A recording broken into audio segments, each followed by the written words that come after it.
Bismillahirrahmanirrahim. Assalamualaikum warahmatullahi wabarakatuh. Innal hamdalillah nahmaduhu wa nasta'inuhu wa nastaghfiruh wa na'udzu billahi min syururi anfusina wa min sayyiati a'malina may yahdihillahu fala mudhillalah wa man yudlil fala hadiyalah. Asyhadu an la ilaha illallah wa la syarikalah wa asyhadu anna Muhammadan abduhu wa rasuluh. Ya ayyuhallazina amanu taqullaha haqqa tuqatih wa la tamutunna illa wa antum muslimun. Ya ayyuhan nasu taqu rabbakumul ladzi khalaqakum min nafsin wahidah wa khalaqa minha zawjaha wa basa minhuma rijalan katsiran wa nisaa'a.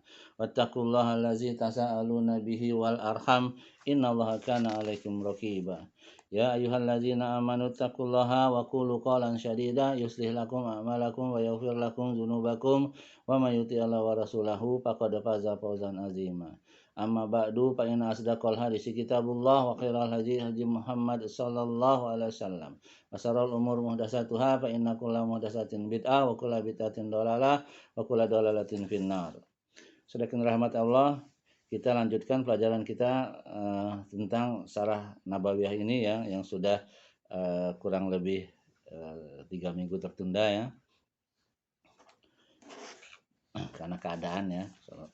Sedangkan rahmat Allah, kita waktu yang lalu terakhir kita masuk ke bab 33, yaitu tentang perang Ahzab ya, yang dikenal dengan perang Khandaq atau perang Farid ya. Di sini sebenarnya tidak ada terjadi perperangan fisik ya, hanya perperangan teror aja, perperangan mental. Dan di sini Islam menang ya, sehingga bisa mempengaruhi kabilah-kabilah lain itu tidak jadi melawan ya, maupun kafir Quraisy juga pulang ya. Gitu. Ini karena idenya si Bani Qainuqa ini ya. Gitu. Nah di situ ada 3 ya, Bani Qainuqa, Bani Quraizah dan Bani Nazir. Sekarang kita masuk ke bab 34, yaitu perang dengan Bani Quraizah. Ya. Pada hari di mana Rasulullah SAW pulang ke Madinah, Malaikat Jibril alaihissalatu wassalam mendatangi beliau SAW ketika sedang mandi di rumah Ummi Salamah pada waktu zuhur. Ya. Jibril alaihissalam berkata, apakah kamu telah meletakkan senjata? Maksudnya dia bertanya kepada Nabi kita SAW. Sungguh para malaikat belum meletakkan senjata mereka, dan kepulanganmu ini tidak lain kecuali untuk mengejar musuh. Kata malaikat Jibril. Maka pergilah beserta para sahabatmu ke Bani Quraizah, dan aku juga pergi di depanmu untuk menggoncang benteng pertahanan Bani Quraizah dan memasukkan rasa takut ke dalam hati Bani Quraizah tersebut. Selanjutnya Jibril pun berangkat bersama pasukannya, ya, pasukan malaikat maksudnya ya. Maka Nabi SAW menyuruh seorang untuk mengumumkan kepada khalayak bahwa barang siapa yang mendengar lagi taat, ya, maka janganlah sholat asar kecuali di perkampungan Bani Quraizah. Nah, ini instruksi dari Nabi ya, motivasi beliau SAW. Beliau mengangkat Ibnu Ummi Maktum sebagai pimpinan sementara di Madinah ya. Nabi kalau ikut perang ya, Madinah diserahkan kepada beberapa orang ya. Nah, di antaranya ini Ummi Maktum ya, gitu, sebagai penguasa sementara di sana. Selanjutnya menyerahkan bendera kepada Ali bin Abu Thalib dan mempersilahkannya berangkat terlebih dahulu ke Bani Quraizah. Maka Ali pun berangkat sehingga ketika dia dekat dengan benteng pertahanan mereka, dia mendengar ejekan keji yang ditujukan kepada Rasulullah SAW. Sementara itu ya, Rasulullah SAW sendiri pergi bersama dengan kaum muslimin yang lain, yaitu Muhajirin dan Ansor. Sehingga mereka sampai pada salah satu sumur milik Bani Quraizah yang diberi nama Sumur Ana. Kaum muslimin ya, segera menjalankan perintah beliau. Mereka berangkat menuju Bani Quraizah. Tatkala mereka di jalan, saat sholat asar ya, tiba, lalu sebagian mereka berkata, kami tidak akan sholat asar kecuali di Bani Quraiza, sebagaimana yang diperintahkan oleh Nabi SAW. Yang perintah seperti itu ya, jangan sholat asar sebelum sampai di Bani Quraiza. Sehingga ada yang beberapa dari mereka yang menandakan sholat asar setelah melaksanakan sholat isya. Ya.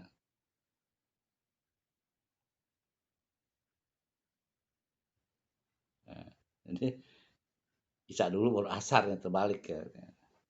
Sehingga ada beberapa dari mereka yang melaksanakan sholat asar setelah melaksanakan sholat isya. Tetapi sebagiannya yang lainnya berkata, sesungguhnya Nabi SAW tidak menginginkan yang demikian, tetapi ingin supaya kita segera pergi menuju Bani Quraiza. Maka mereka melaksanakan sholat asar di perjalanan. Ya. Atas peristiwa ini, Nabi tidak mencela salah satunya, ya, yang mengerjakan di jalanan maupun yang mengerjakan sholat asar sudah sampai di Bani Quraiza dan waktunya sudah lewat ya, maghrib lewat, isya lewat ya. Tapi mereka melakukan sholat isya dulu ya, baru asar. Tapi kalau yang lalu Nabi disibukkan dengan peperangan sehingga asar terlewat sampai ke maghrib, kemudian dia ngerjakan asar dulu baru maghrib itu. Jadi Nabi tidak mencela ya keduanya, artinya membenarkan lah gitu ya. Demikianlah pasukan kaum muslimin bergerak menuju Bani Quraiza secara berkelompok sehingga mereka bertemu dengan Nabi SAW dan jumlah mereka sekitar 3.000. Ya. Dan pasukan berkuda berjumlah sekitar 30. Jadi pasukannya ada 3.000 dan pasukan berkudanya ada 30. Dan mereka bermarkas di sekitar benteng pertahanan Bani Quraiza dan melakukan pengepungan terhadap mereka. Dan ketika mereka merasa pengepungan itu semakin ketat, Ka'ab bin Sa'ad ya,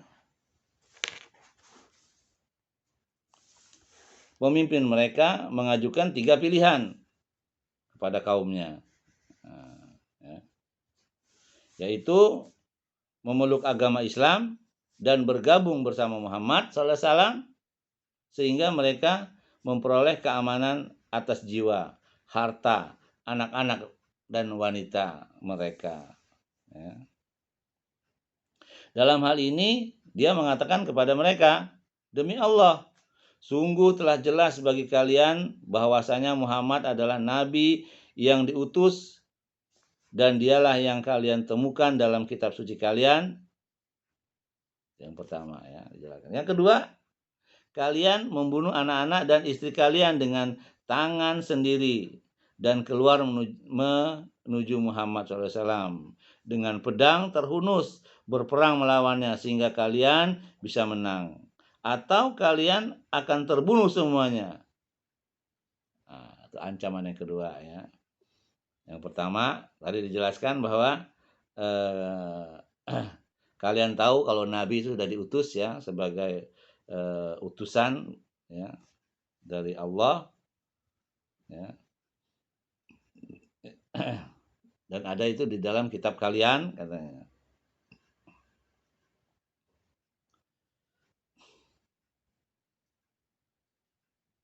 Kemudian yang kedua, kalian juga membunuh anak-anak dan istri kalian dengan tangan sendiri dan keluar menuju Muhammad mengangkat pedang ya.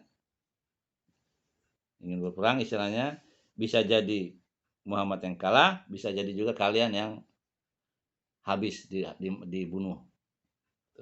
Kemudian yang ketiga, kalian menyerang Muhammad dan para pengikutnya dengan melanggar larangan pada hari Sabtu karena kaum muslimin ya, merasa aman dan tahu bahwa mereka tidak akan memerangi kaum muslimin pada hari Sabtu. Ya.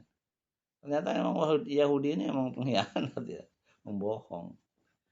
Ya, sama Allah aja dia bohong. Allah melarang dia menangkap ikan di hari Sabtu atau bekerja di Sabtu, ya, dia pasang hari Jumatnya, malam Sabtunya. Dia pasang ranjau-ranjau ya atau jaring-jaring Sehingga ikan-ikannya kan nanti hari Sabtu keluar semua kan banyak. Nah, diambil hari Minggunya. Pikirannya Allah nggak tahu kali ya. Menyelisih menipu dirinya sendiri sebenarnya, bukan menipu Allah. Makanya mereka dikutuk ya. Dikutuk menjadi kera.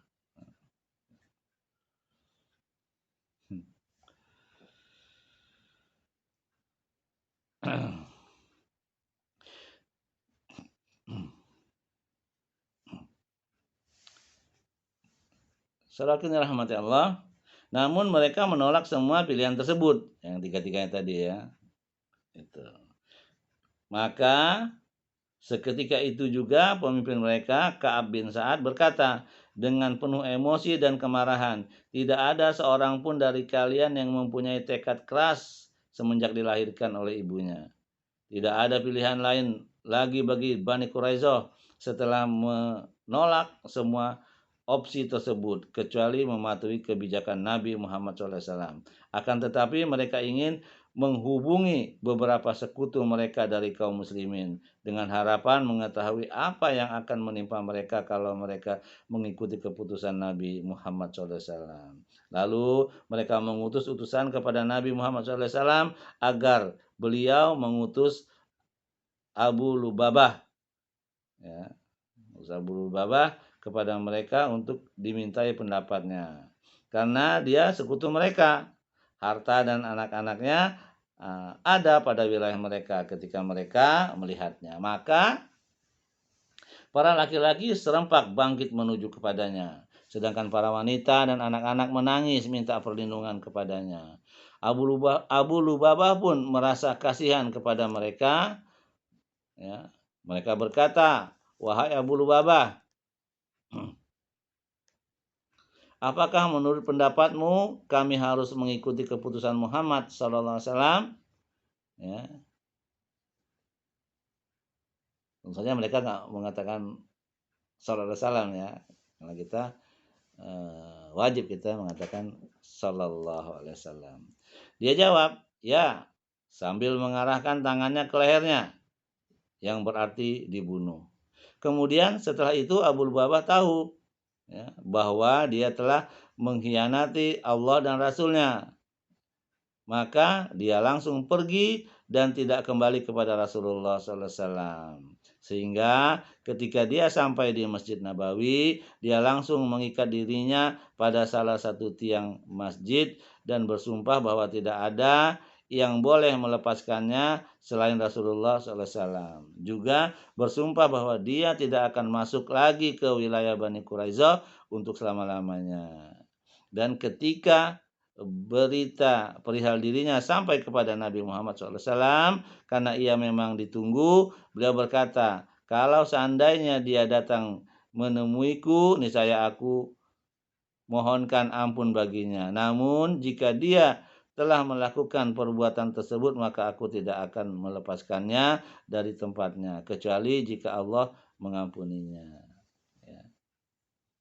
Ini Abu Lubabah ini merupakan ya orang terdekatnya kaum Quraisyah ya, Bani Quraisyah. Makanya dia minta bantuan ini, padahal Abu Lubabah ini kan orang Islam ya, sudah masuk Islam. Ya, kemudian dia ceritakan begini dan begini, akhirnya juga tobat ya, tobat menyerahkan diri. Walaupun Abu Lubabah telah memberi isyarat terhadap apa yang akan menimpa mereka, orang-orang Yahudi Quraisy tetap menerima apa yang akan diputuskan Nabi SAW atas mereka. Padahal sebenarnya mereka masih bisa bertahan walaupun mereka harus dikepung untuk waktu yang lama. Karena bahan-bahan pokok ya, seperti air dan sumur-sumur yang cukup serta kekuatan benteng pertahanan yang masih kokoh ya, di samping kaum muslimin pada saat itu sangat menderita karena udara yang sangat dingin, ya, rasa lapar dan berada di tempat terbuka. Selain itu mereka masih sangat kelelahan karena harus melanjutkan peperangan dari sejak sebelum perang Khandaq. Hanya saja perang dengan Bani Quraisyah merupakan perang urat syaraf. Kemudian Allah membuat Bani Quraisyah ketakutan dan membuat kondisi psikologis mereka benar-benar runtuh. Dan puncak dari keruntuhan mental mereka adalah manakala Ali bin Abu Thalib radhiyallahu anhu dan Az-Zubair bin Al-Awwam radhiyallahu anhu maju, lalu Ali berteriak lantang, "Wahai pasukan iman, demi Allah, aku akan merasakan apa yang dirasakan oleh Hamzah, atau aku membuka benteng mereka."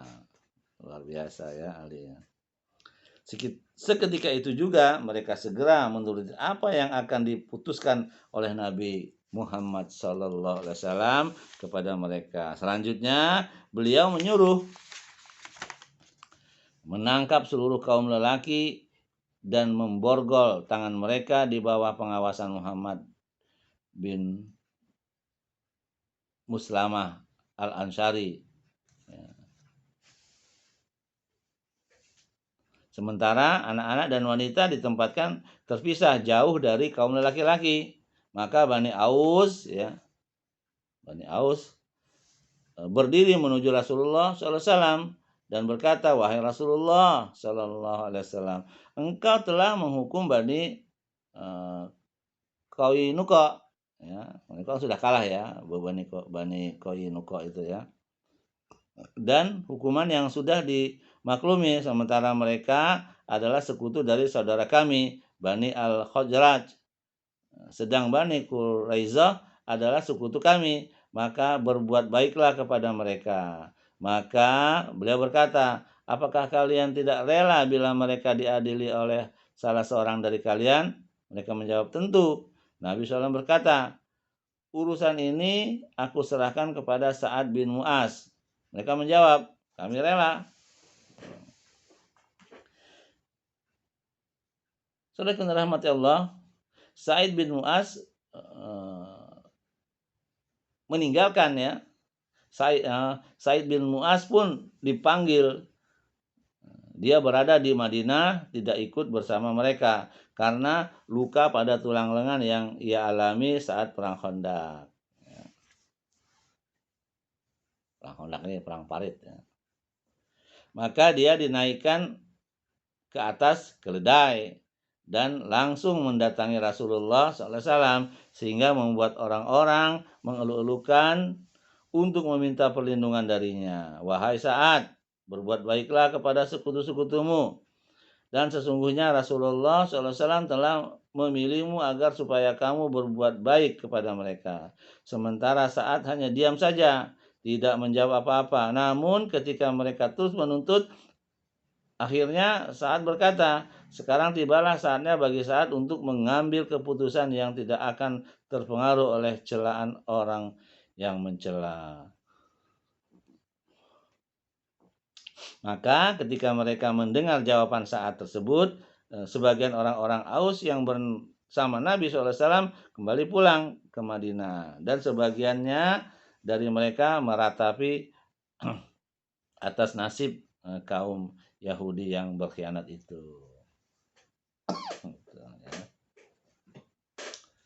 Tunggu ya. Bismillah.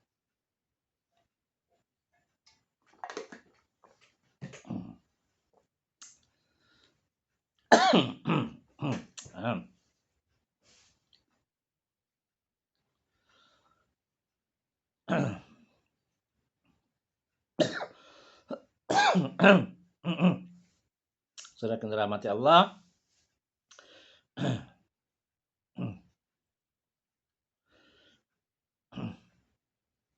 ketika selesai berkata Sa'ad menuju Nabi SAW, dan beliau berkata kepada para sahabat, "Pergilah menuju pemimpin kalian." Ketika mereka semua menurunkan Sa'ad dari kendaraan, mereka berkata, "Wahai Sa'ad, sesungguhnya para kaum itu telah menuruti apa yang akan engkau putuskan." Sa'ad berkata, "Bukankah keputusanku pasti diterapkan terhadap mereka?" Mereka berkata, "Ya." Lalu Sa'ad berkata, "Dan tahapan kaum muslimin juga." Mereka berkata, "Ya." Ia bertanya lagi, "Dan terhadap yang hadir di sini juga sambil menolehkan wajahnya ke arah Rasulullah SAW sebagai rasa hormat kepadanya.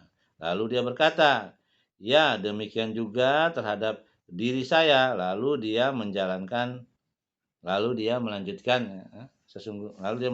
ya perjalanan tersebut.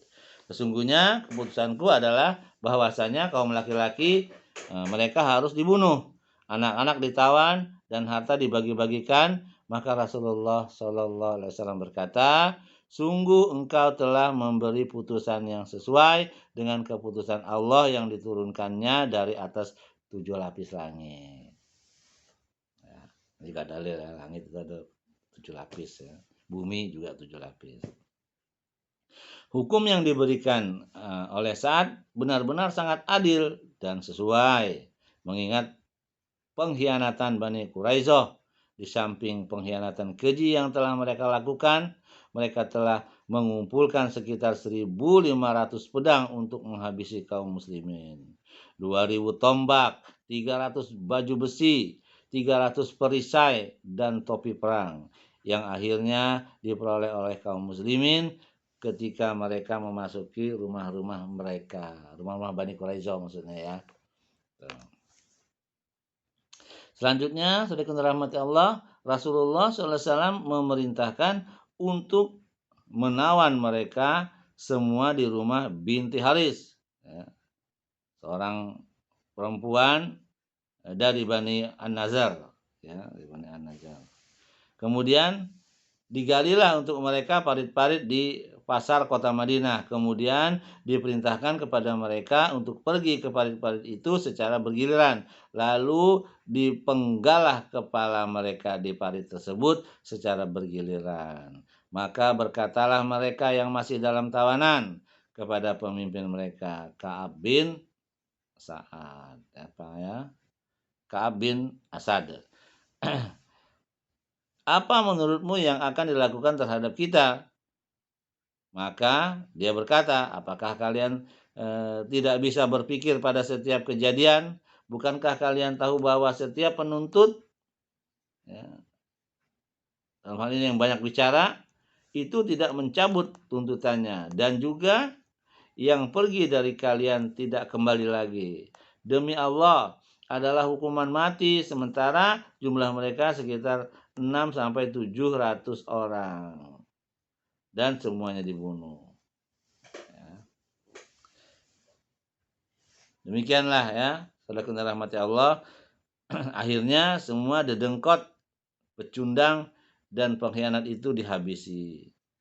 Yaitu mereka yang telah melanggar perjanjian yang telah disepakati dan bersekongkol menolong pasukan sekutu untuk membantai kaum muslimin dalam kondisi yang paling sulit dalam kehidupan yang pernah mereka alami. Ya. Sehingga karena perbuatan yang telah mereka lakukan itu, mereka menjadi penjahat perang yang berhak untuk diadili dan dihukum mati.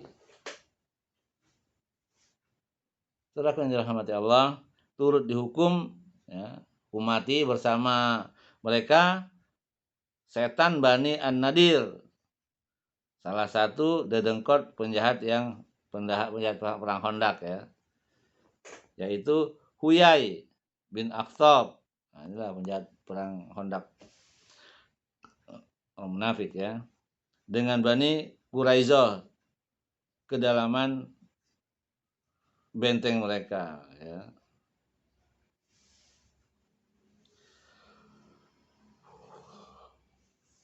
Ketika orang-orang Gotafan dan Quraisy pulang meninggalkan mereka. Sebagai balas budi kepada Ka'ab bin Asad karena telah berjanji kepadanya ketika dia memprovokasi untuk mengkhianati perjanjian dengan Rasulullah SAW pada waktu perang Khandaq. Ketika dia dibawa, dia mengenakan pakaian yang sudah dirobek-robeknya dari semua sisi sebesar ujung jari agar tidak bisa diambil oleh kaum muslimin. Sementara kedua tangannya terikat ke lehernya Dia berkata kepada Rasulullah SAW, demi Allah, ya, aku tidak menyesali permusuhanku kepadamu. Akan tetapi siapa saja yang berperang melawan Allah, pastilah dia akan dikalahkan. Kemudian berkata, wahai manusia, tidak apa dengan ketentuan Allah. Ya.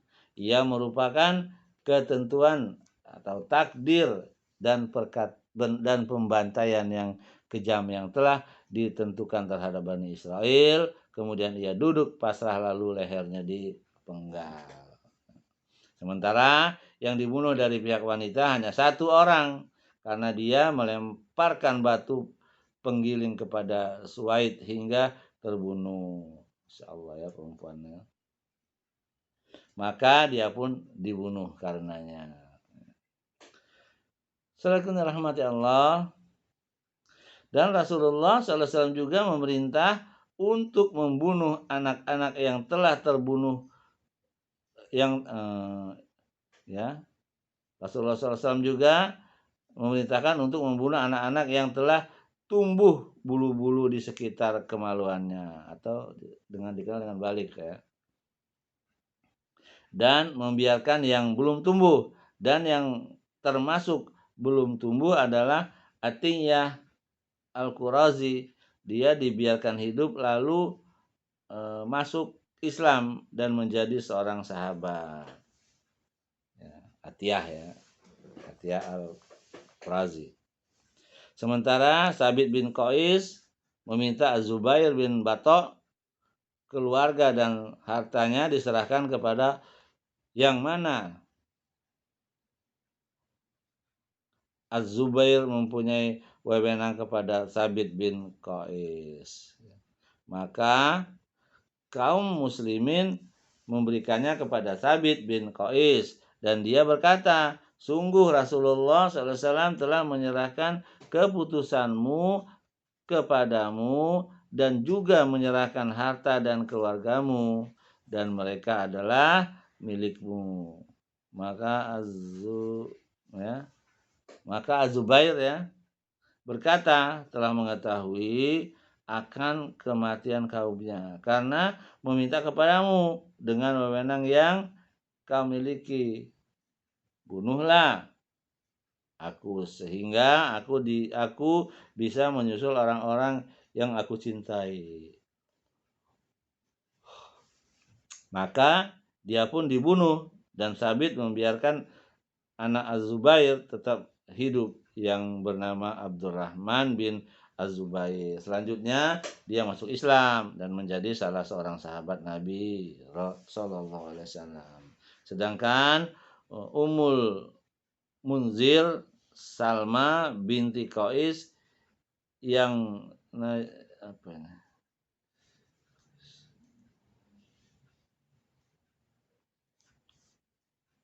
An-Najariyah minta diberi Rafa'ah atau Rifa'ah bin Samuel oleh bin Samuel Al-Qurazi. Nabi pun memberikan kepadanya dan dibiarkan hidup sehingga akhirnya ia masuk Islam dan menjadi salah seorang sahabat.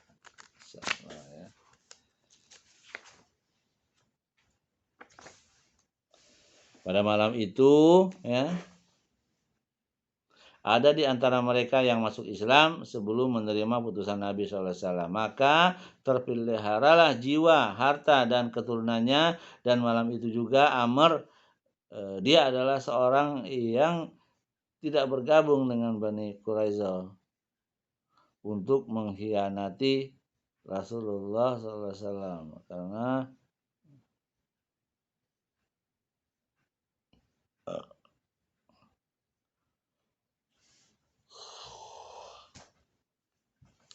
saya kenal rahmati Allah, Rasulullah SAW memilih seorang wanita dari mereka untuk dijadikan hamba saya baginya yang bernama Raihanah ya,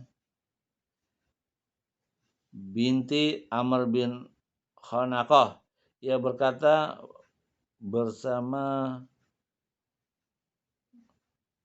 ya,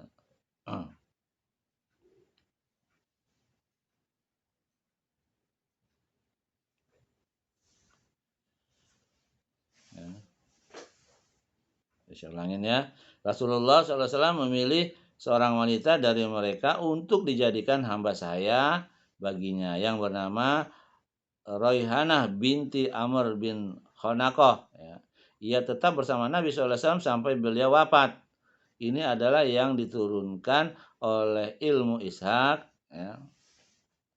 Sedangkan Al-Kalbi mengatakan bahwasanya Nabi SAW memerdekakannya, kemudian menikahinya pada tahun ke-6 Hijriah. Kemudian dia meninggal ketika pulang dari melaksanakan Hajatul Wada, dan Rasulullah SAW menguburnya di Baqi. Ketika perkara dengan orang Yahudi, maksudnya orang Quraisyah tersebut ya, selesai, akhirnya doa yang dipanjatkan oleh hamba yang saleh Sa'ad bin Mu'az radhiyallahu anhu dikabulkan oleh Allah, doa yang telah kami sebutkan pada perang Khandaq. Ceritanya adalah bahwa Nabi SAW telah mendirikan sebuah kemah untuk Sa'ad di dalam masjid agar beliau mudah untuk menjenguknya dari dekat. Ya. Dan ketika urusan Bani Quraisyah sudah selesai, luka yang dideritakan semakin banyak, Aisyah berkata,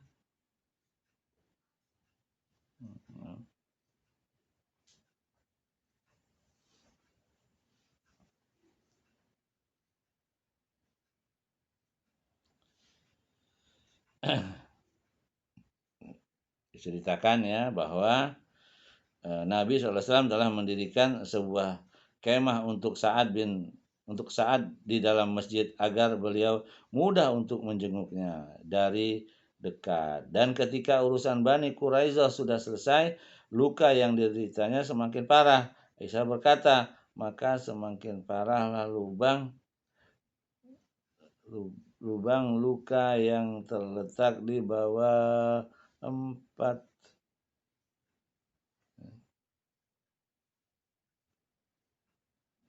kalung di leher ya.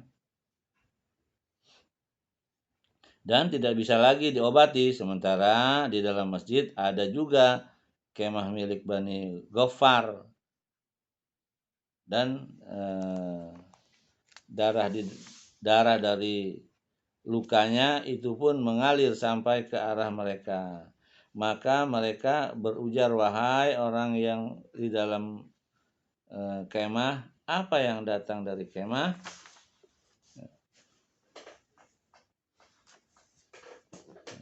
Apa yang datang dari kemah kalian ini? Maka diketahui ternyata Sa'ad sedang berlumuran darah dan akhirnya dia meninggal dunia karenanya ya. Akhirnya Sa'ad meninggal ya karena dia luka ya di tangannya.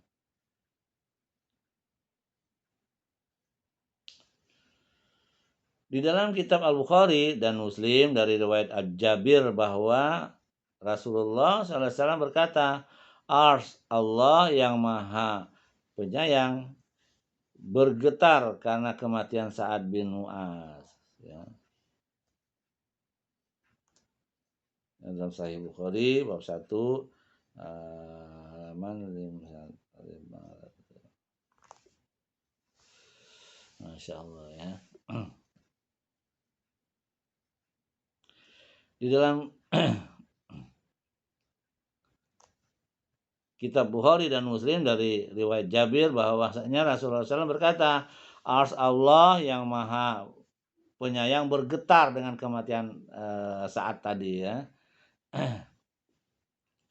Jadi ars Allah yang di langit bergetar dengan kematiannya Sa'ad bin Mu'az tadi ya. Dan At-Tirmidzi membenarkan hadis yang diriwayatkan oleh Anas. Dia berkata, ketika jenazah Sa'ad diusung, orang-orang munafik berkata, alangkah ringannya jenazah Sa'ad. Maka Rasulullah SAW berkata, sesungguhnya para malaikat ikut juga membawanya. Adapun yang terbunuh dari pihak kaum muslimin pada saat pengepungan berlangsung adalah Khalad bin Suwaid. Ya.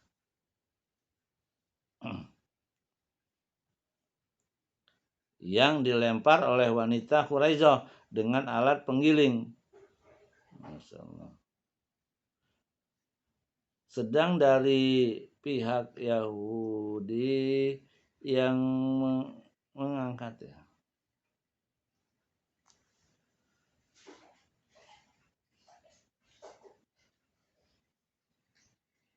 Gitu, ya.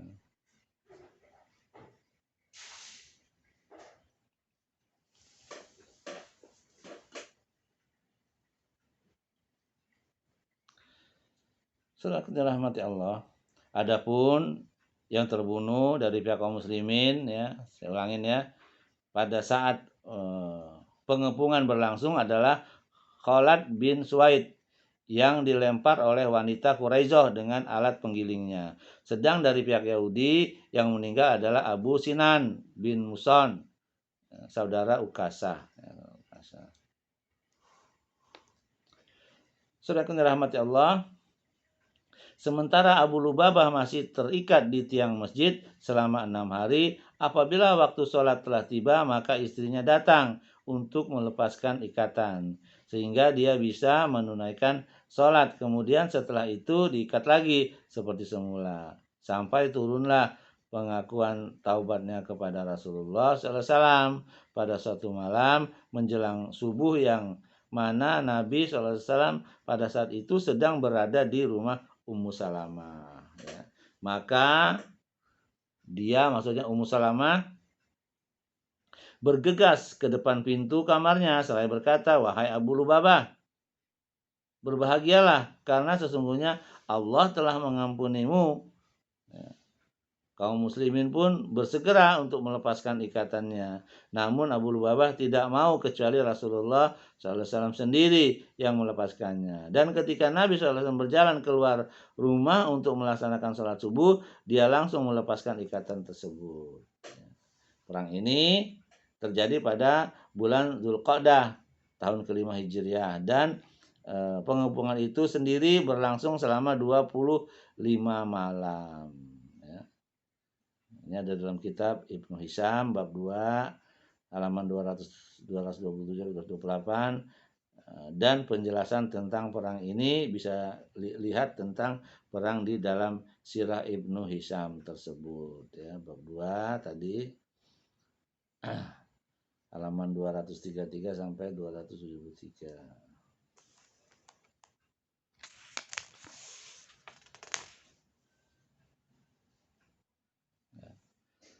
Allah menurunkan pada saat perang Khandaq dan perang Bani Quraisyah beberapa ayat dari surat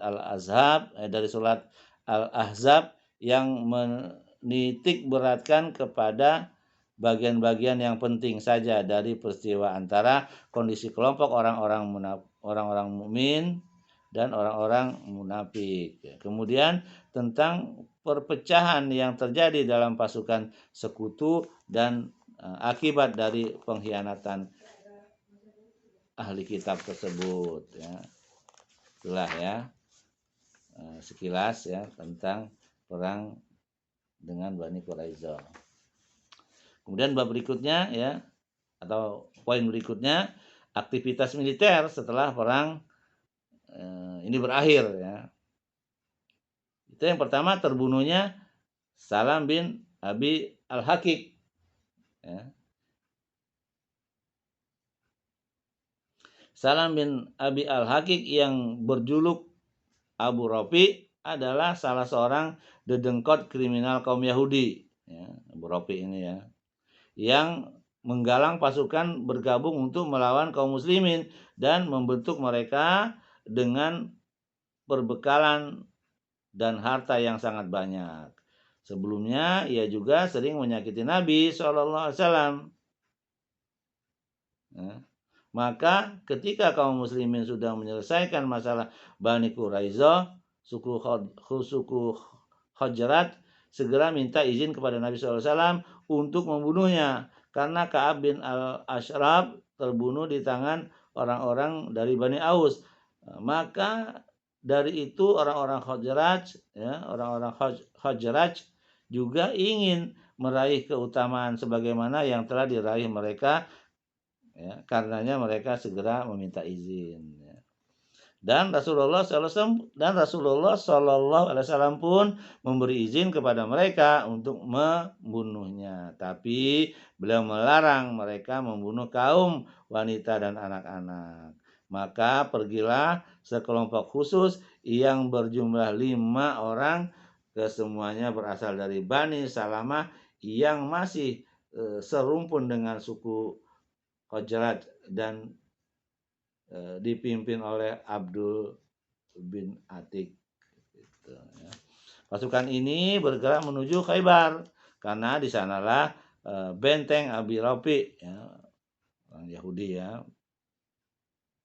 Ketika mereka sudah dekat dari benteng itu, sementara matahari sudah tenggelam dan orang-orang pun pulang, ya, dengan ternak-ternak mereka, Abdullah bin Atik berkata kepada teman-temannya, "Tetaplah di tempat kalian karena aku akan pergi dan mencoba menipu penjaga pintu. Siapa tahu aku ada berkesempatan masuk."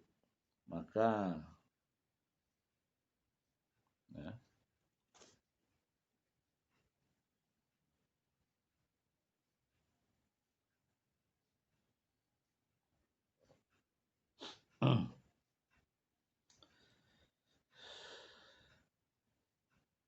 Maka saudara yang dirahmati Allah, bergeraklah dia mendekati pintu, kemudian menutup kepalanya dan bajunya seakan-akan sedang buang hajat. Sedangkan semua orang sudah pada masuk, maka si penjaga pintu itu menyerunya, "Wahai Abdullah, jika kamu ingin masuk ke dalam, maka cepatlah masuk karena aku akan menutup pintu ini."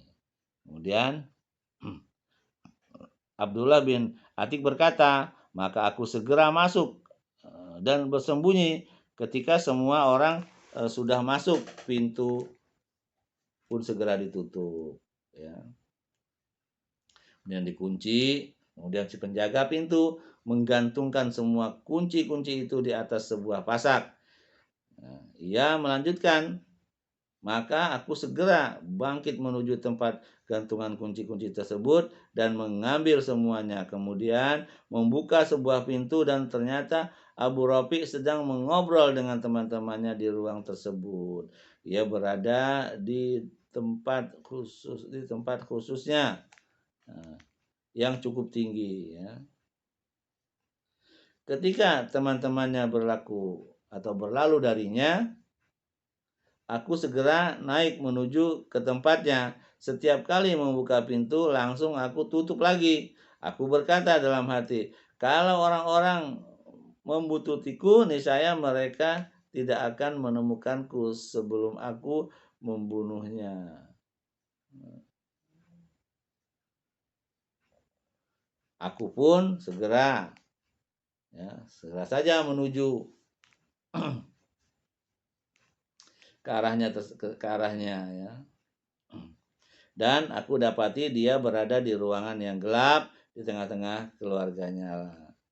Lalu aku sendiri tidak bisa memastikan di mana posisinya dalam ruangan itu. Lalu aku berkata, "Wahai Abu Rafi." Lalu dia menjawab, "Siapa itu?" Maka aku segera menuju sumber suara itu dan memukulnya dengan pedangku dalam keadaan kebingungan karena tidak mengenai sasaran yang dituju. Sedangkan dia berteriak, maka aku segera keluar dari ruangan dan memilih tempat yang tidak jauh dari sana. Kemudian aku masuk lagi, lalu aku berkata, "Suara apa tadi, wahai Abu Rafi?" Dia menjawab, "Celaka, ada seorang di dalam ruangan ini. Ia menebasku dengan pedangnya." Insya Allah, ya. Saudaraku yang dirahmati Allah, Abdullah menuturkan lagi, "Seketika itu juga aku melumpuhkannya dengan pedang, tetapi belum membuatnya mati. Kemudian aku tusukkan ujung pedangku tepat di perutnya sehingga tembus ke punggungnya. Baru kemudian aku yakin bahwa ia telah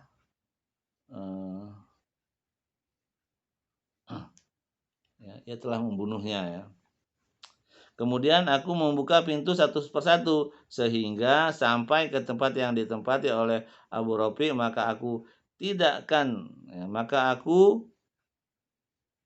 letakkan kakiku di tempat itu, namun pada saat itu aku terjatuh pada malam bulan purnama sehingga betisku patah.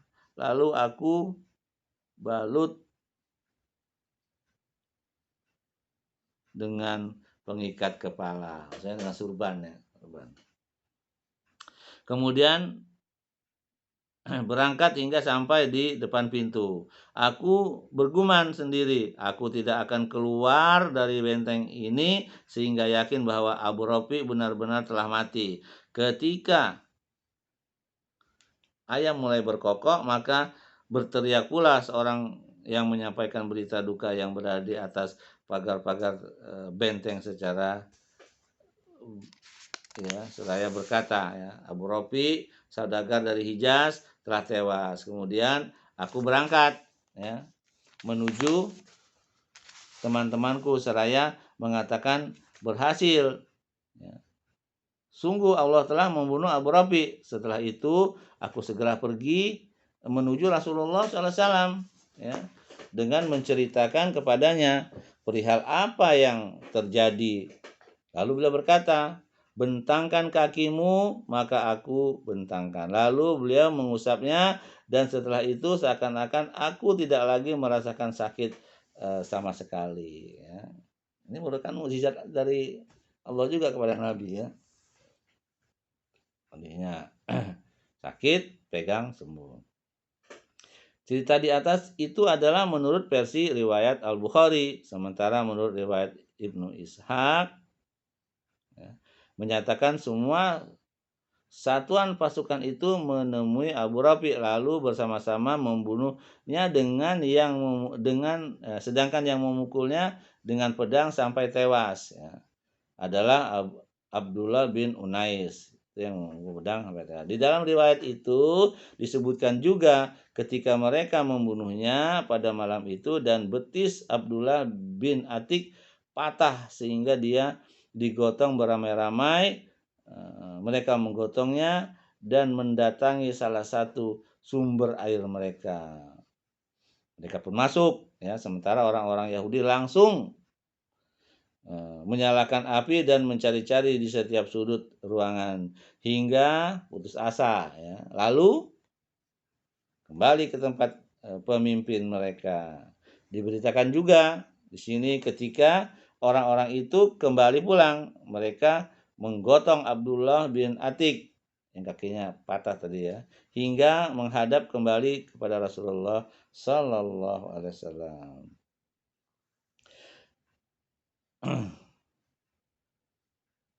Saudaraku yang dirahmati Allah, pengiriman pasukan khusus ini terjadi pada bulan Zulqa'dah atau pada bulan Zulhijjah tahun ke-5 Hijriah.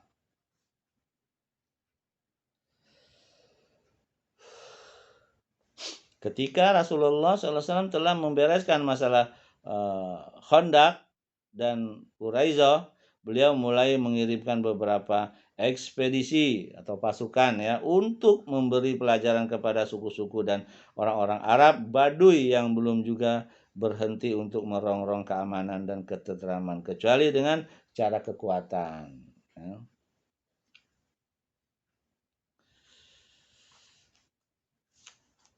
Itulah sekilas tentang memerangi orang-orang Bani Quraisyah. Kemudian masuk ke poin berikutnya itu pasukan khusus Muhammad bin Maslamah.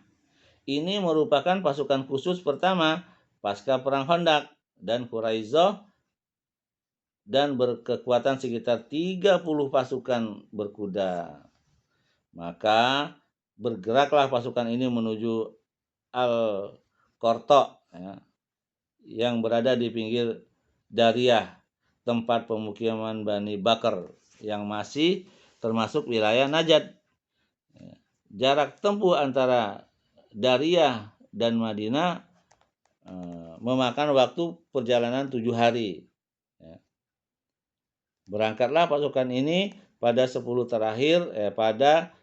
terakhir di bulan Muharram, tahun ke-6 Hijriah, menuju pedalaman pemukiman Bani Bakar bin Kilab. Ya, ketika pasukan ini melancarkan serangan, mereka semua melarikan diri sehingga kaum muslimin berhasil mendapatkan harta rampasan berupa hewan ternak yang banyak. Akhirnya mereka kembali ke Madinah. Ya.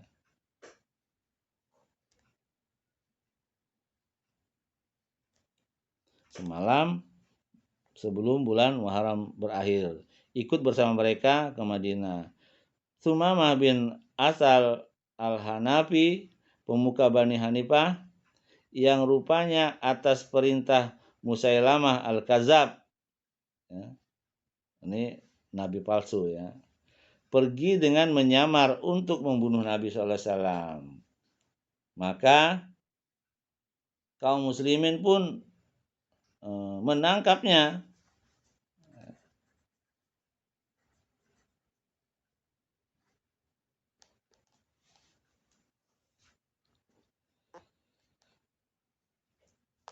Mereka membawanya dan mengikatnya di salah satu tiang Masjid Nabawi. Lalu Nabi menghampirinya dan berkata, "Apa maumu wahai Sumamah?" Dia menjawab, "Aku baik-baik saja, wahai Muhammad. Jika kamu ingin membunuh, maka kamu membunuh orang yang berhak dibunuh. Jika engkau memberi kenikmatan, maka engkau telah memberikan kepada orang yang bisa berterima kasih. Dan jika kamu menginginkan harta benda, maka mintalah kepada yang kau inginkan, pasti akan diberi." Lalu beliau meninggalkannya. Pada kesempatan lain, Nabi mendatanginya untuk kedua kalinya dan mengatakan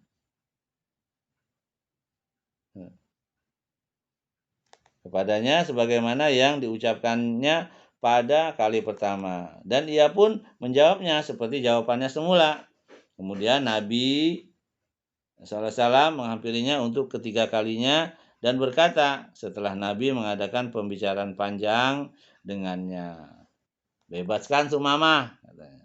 Mereka pun membebaskannya, lalu dia pergi ke sebuah pohon kurma yang dekat di masjid. Lantas dia mandi, kemudian menghadap Nabi SAW dan mengikrarkan keislamannya seraya berkata kepada beliau, "Demi Allah, tidak pernah ada wajah orang yang paling aku benci di muka bumi ini selain wajahmu, wahai Muhammad. Namun sekarang wajahmu sudah menjadi wajah yang paling aku cintai. Demi Allah, tidak ada agama yang paling aku benci di muka bumi ini selain agamamu. Tetapi sekarang agamamu telah menjadi agama yang paling aku cintai, dan kalau boleh saya akan memakai kudamu untuk menunaikan ibadah umroh." Maka Nabi SAW membolehkannya lalu memerintahkannya untuk menunaikan ibadah umroh. Luar biasa ya. Akhirnya Sumamah ini masuk Islam ya. Dan ketika bertemu dengan orang-orang Quraisy di Mekah, mereka berkata, "Apakah kamu sudah menjadi pengikut agama Sabi'ah?" Maksudnya telah berpindah ke agama Muhammad. "Wahai Sumamah," dia menjawab, "Demi Allah, aku tidak menjadi pengikut Sabi'ah, tetapi telah berserah diri masuk Islam kepada Muhammad SAW. Dan demi Allah, tidak akan didatangkan kepada kalian biji-biji gandum dari Yamamah kecuali Rasulullah SAW mengizinkannya." Yamamah itu dahulu merupakan daerah lumbung pertanian kota Mekah. Ya, gitu. Kemudian pulanglah Sumamah ke negerinya dan memboikot seluruh pengiriman barang ke Mekah hingga orang-orang Quraisy mengalami kesulitan yang amat sangat. Akhirnya mereka mengirimkan pesan kepada Rasulullah SAW, memintanya melalui hubungan rahim mereka agar mengirimkan pesan kepada Sumamah untuk membiarkan mereka mengimpor makanan tersebut. Ya, maka Rasulullah SAW melakukan hal tersebut. Ya. Ya, dalam kitab Zadul Ma'ad bab 2 halaman 119 dan Muktasar Sirah Ar-Rasul karya Syekh Abdullah An-Najad ya, halaman 292 sampai 293. Kemudian poin berikutnya ya, perang Bani Lihyan ya. Bani Lihyan ini adalah orang-orang yang telah berbuat licik terhadap 10 orang sahabat Rasulullah pada tragedi Ar-Raji dan menyebabkan kematian mereka. Akan tetapi karena daerah mereka masuk dalam wilayah Hijaz dan berbatasan langsung dengan Mekah, sedangkan pertentangan yang begitu sengit sedang berlangsung antara orang-orang Islam dan kaum Quraisy serta suku-suku Arab Baduy, maka Nabi tidak melihat perlu memasuki wilayah-wilayah tersebut. Ya. Dekat dengan posisi musuh terbesar, dan ketika pasukan gabungan atau pasukan sekutu ya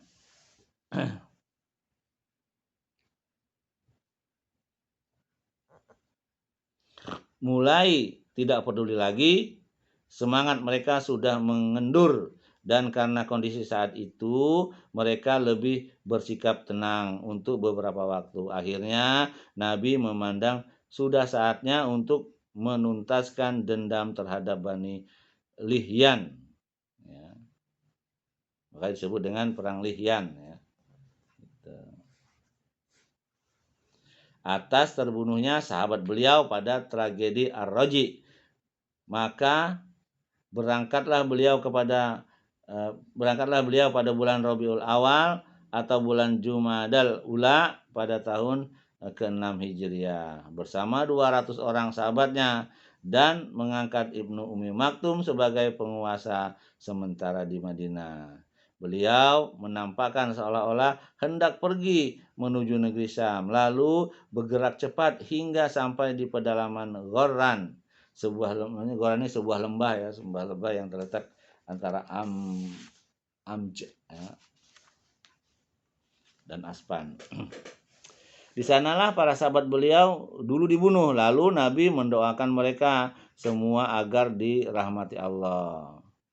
Kabar tentang pasukan ini akhirnya terdengar juga oleh Bani Lihyan. Maka larilah mereka ke puncak-puncak perbukitan sehingga Nabi tidak berhasil menangkap salah seorang di antara mereka.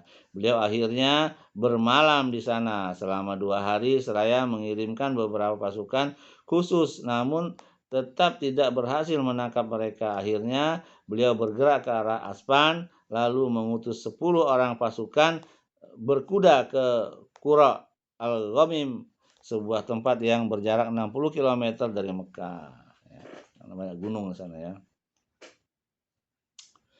untuk mencari informasi tentang Quraisy.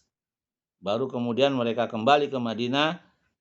Keberadaan beliau di luar Madinah berlangsung selama 14 hari ya. Itulah ya tentang perang Bani Lihyan. Sekarang poin berikutnya, pengiriman pasukan dan delegasi secara kontinu ya. Secara kontinu. Kemudian Nabi mengirimkan delegasi dan pasukan khusus secara terus-menerus, dan inilah yang digambarkan ya, atau gambaran mini tentang semua itu. Yang pertama itu mengirim pasukan khusus di bawah komando Ukashah ya, bin Muhson ke Al-Ghamar pada bulan Rabiul Awal atau Rabiul Akhir pada tahun ke-6 Hijriah. Ukashah berangkat dengan pasukan yang berkekuatan 40 orang ya, menuju Al-Ghamar, sumber air milik Bani Asad. Namun akhirnya semua musuh di sana kabur terbirit-birit dan kaum muslimin mendapatkan barang rampasan berupa 200 ekor onta dan dibawa ke Madinah. Ya. Itu ya, gerak pasukan ya, yang pertama. Yang pengiriman pasukan yang kedua atau delegasi, ya, pasukan khusus di bawah komando Muhammad. Tadi kan Ukasah ya komandonya. Bin Maslamah ya, Kezil Kisoh ya, Kezil Kisos ya, Kezil Kisoh pada bulan Rabiul Awal atau Rabiul Akhir pada tahun ke-6 Hijriah. Ibnu Maslamah berangkat hanya dengan 10 orang saja ke sana, yaitu di pemukiman Bani Sa'labah. Para penduduknya yang berjumlah 100 orang tersembunyi menanti mereka. Ketika pasukan Islam itu sedang tidur, mereka semua kemudian dibunuh, kecuali Ibnu Maslamah yang selamat dari kejaran mereka dalam kondisi terluka parah. Ya. Yang ketiga, pengiriman pasukan khusus di bawah komando Abu Ubaidah bin Al-Jarrah ke Zilkusas pada bulan Rabiul Awal akhir tahun ke-6 Hijriah. Pasukan ini diutus setelah tewasnya pasukan yang dipimpin oleh Muhammad bin Maslamah. Dia berangkat dengan pasukan yang berjumlah sekitar 40 orang menuju tempat di mana tewasnya mereka. Mereka semua berangkat dengan berjalan kaki pada malam hari dan sampai ke pemukiman Bani Sa'labah. Ya.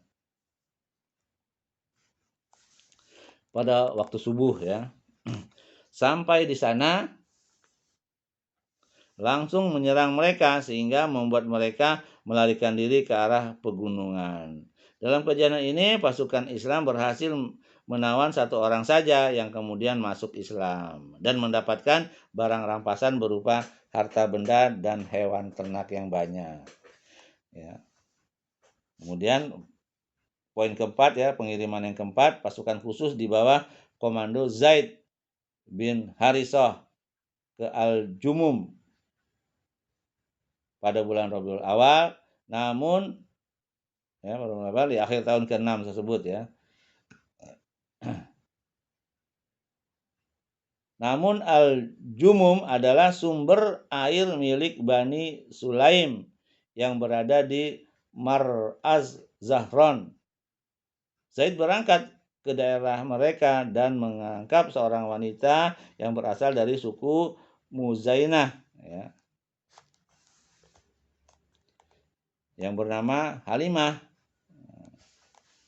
bersama dengan orang tua Nabi ini ya. Dialah yang kemudian menunjukkan kepada mereka tempat tinggal Bani Sulaim, sehingga mereka berhasil memperoleh barang rampasan yang banyak berupa harta benda, hewan ternak, dan juga tawanan.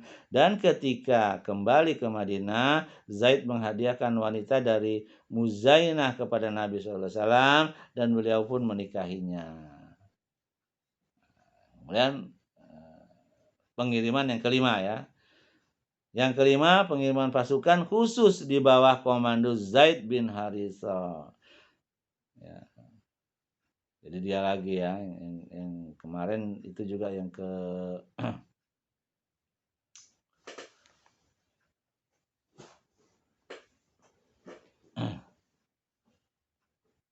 pengirim pasukan khusus di bawah komando Zaid bin Harisah. Lagi ke daerah Al-Ais pada bulan Jumadul Ula tahun ke-6 Hijriah dengan membawa pasukan berjumlah 170 pasukan. Ya, pasukan berkuda ya. Dalam penyerangan ini mereka berhasil mengambil barang dagangan milik orang Quraisy yang dipimpin oleh Abu Al-As, menantu Rasulullah SAW. Tetapi dia berhasil meloloskan diri. Dia langsung mendatangi Zainab meminta perlindungan kepadanya, ya, minta suaka ya, dan bermohon agar dia meminta kepada Rasulullah SAW untuk mengembalikan semua barang dagangan tersebut.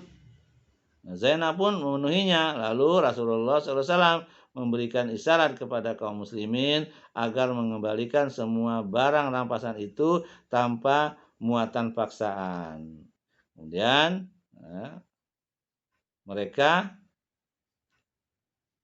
mengembalikannya. Semua barang rampasan itu tanpa terkecuali hingga Abu al-As kembali lagi ke Mekah dan mengembalikan semua barang titipan itu kepada para pemiliknya. Setelah itu dia masuk Islam dan pergi berhijrah ke Madinah. Lalu Nabi mengembalikan Zainab kepadanya berdasarkan pernikahan semula setelah berpisah lebih dari 3 tahun. Sebagaimana yang diterangkan dalam hadis sahih, ya. Dilihat dalam Sunan Abi Daud beserta penjelasannya dalam kitab Aun al-Ma'bud pada bab batas waktu seorang wanita diserahkan lagi kepada suami apabila dia masuk Islam.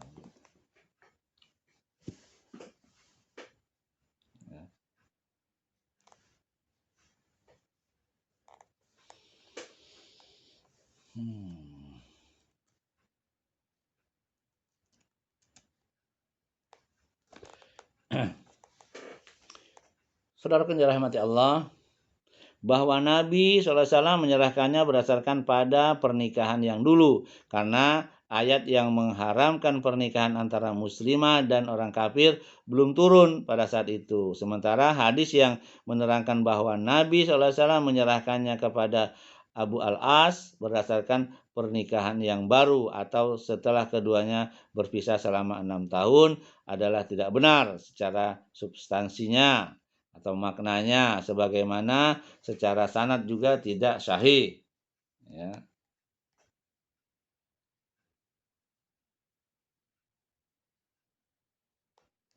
Dan yang mengherankan adalah bahwa orang-orang yang berpegang kepada hadis yang lemah mengatakan bahwa Abu al-As masuk Islam di akhir-akhir tahun ke-8 Hijriah, ya, menjelang penaklukan kota Mekah, ya. Kemudian terjadi kontradiksi antara pendapat mereka sendiri dengan mengatakan bahwa Zainab meninggal pada awal tahun ke-8 Hijriah, dan kami telah memberikan beberapa dalil dalam komentar kami terhadap buku Bulughul Maram, ya.